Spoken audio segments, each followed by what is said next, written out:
Hi, everybody. Hey. Hi. MCU is colliding together. What is that like, having all these franchise films come together in one movie for you? It's ridiculous. It's incredible. I mean, look at that poster. It's ridiculous. It's a lot of superheroes up there. A lot of worlds colliding. Yeah.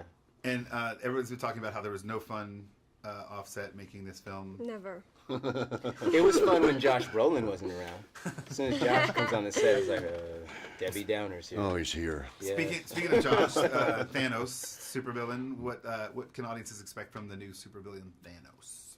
A lot of villainy. He lives up to the hype. Man. Yeah, he really does. He does. He really does live up to the hype, and it's not an easy burden to carry, man. It's because it's all the Avengers, all these huge personalities, and one supervillain.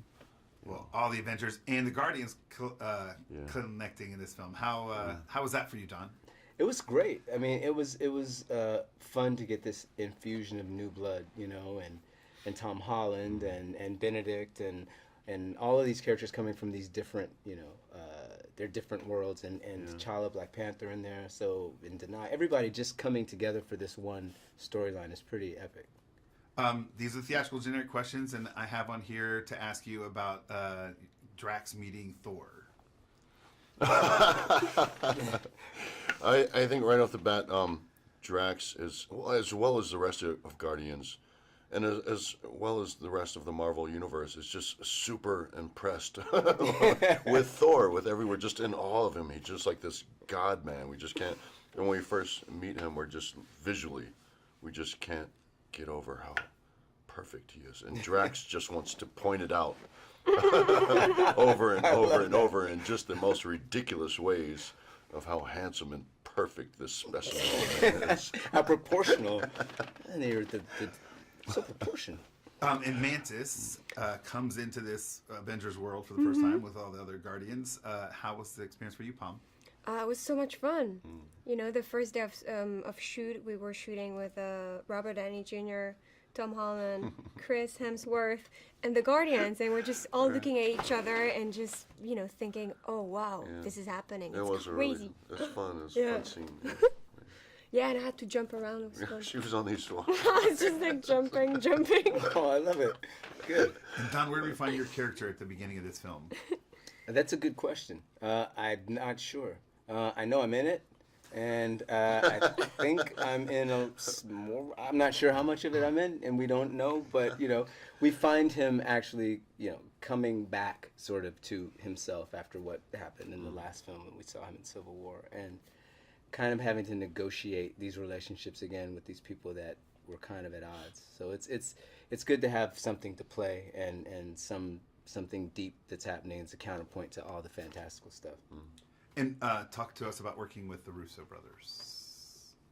Who are that? Who's that? There's somebody in the Marvel MCU. Oh, the directors. Oh, yes. Yeah. Yes. Okay, I remember them. Yeah. It's like most directors that we work with. We just ignore them and do what we want. No, it was cool. It was very cool. They clearly have an understanding of this world, and they were working on it for 3 years, from the beginning to the end. And it's just a huge undertaking, and but it's great to have people that you can always turn to when you're kind of lost in all of this and say, where am I? Where do we come from? Where are we headed? What's the storyline? How is this connected to that? How did that reference this?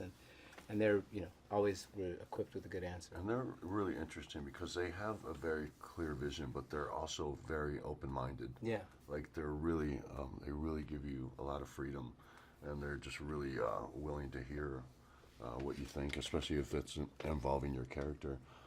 Especially with us as a group, the Guardians, they were really just willing to let us just do our thing, man. And it was great. And they're also, I love them. Everything's a conversation with them. They're not, they always come on to talk to you. They're not screaming stuff at you all the time. But it's interesting to watch them interact with one another as well and see how their creative process works. Yeah, that's true. So I'm also supposed to ask you to boil this experience down into one word. Hopefully it's a good word. I mean, I feel like I say that all the time. It's exciting, but I feel like I'm excited about so many things about this movie. The movie. What would your word be? I hate to keep saying this, but this word keeps popping in my head, and it's a little generic, but epic. Just so epic. Epic. That was going to be my word. Sorry. Lunch. Lunch. Yeah, I'm stealing. So I stole your. You stole my I stole word. your word. stole Now my, I'm stealing stole your my thing. pose. Just stealing. Epic lunch. Epic lunch. Or like marvelous. Marvelous. All right, beautiful perfect. word. Those are Pretty my trite. questions. Because the other last question Trite. was, what do you expect audiences to take from the Trite. film? But y'all haven't Trite. seen the film. Trite. This is what I'm Treat. taking from Treat. Don. What is I'm treat? stealing this. What do you think of that? I like it. Don, you okay with that? What did he say? He's gonna He's take in my that from pose, you. so whatever he says is perfect. Yeah, perfect. Yeah, whatever he Like says this. is perfect. Is that the serious pose? Yeah. Yeah. Yeah, I feel like no matter what I say, they're just if I do this pose, they're gonna take me seriously. Yeah. And even if it's like the most ridiculous. Try it at the DMV. It works.